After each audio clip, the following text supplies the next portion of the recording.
بسم اللہ الرحمن الرحیم۔ اللہم صلی علی محمد وآل محمد۔ آج کا ہمارا سبق ہے مسئلہ نمبر 69 اور 70۔ یہ مقد کے صاف کرنے، پاک کرنے کے احکام جاری ہیں۔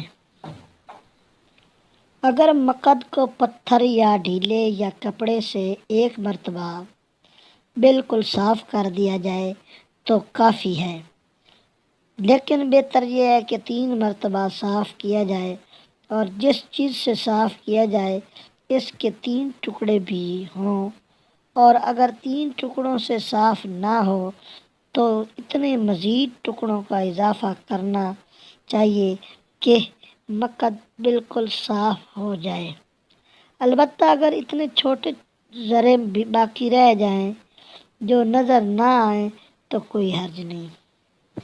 مثلاً آپ نے اگر مقد کو صاف کیا ہے، اگر ایک مرتبہ ہی سے صاف ہو گیا ہے نا، ٹیشو وغیرہ سے، پتھر سے، ڈھیلے سے، جس سے بھی آپ نے صاف کیا ہے، ایک مرتبہ آپ نے صاف کیا ہے تو وہ صاف ہو گیا ہے۔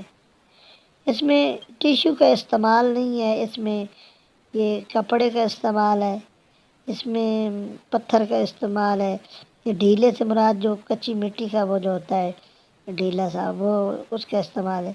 اگر ایک سے صاف ہو جائے تو بھی کافی ہے، 3 ہو جائے، 3 سے آگے جتنے آپ کو ضرورت ہے وہ استعمال کریں۔ مقصد کیا ہے؟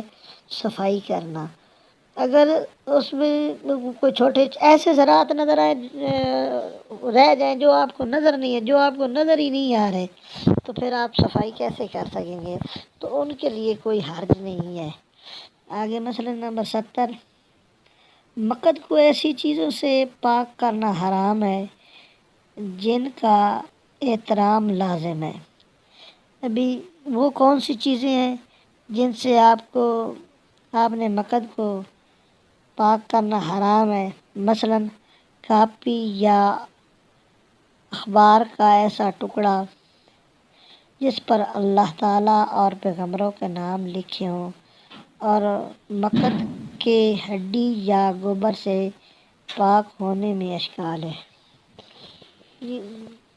مقد کو ہڈی یا گوبر سے پاک کرنے میں اشکال ہے، تو آپ ایسے اخبار، ایسے کاغذ سے بھی ان کاغذات، ان اخبارات، کوئی بھی ایسی چیز جس پر اللہ محمد کا نام لکھا ہے، پیغمبر کا نام لکھا ہے، ان سے صاف کرنا حرام ہے۔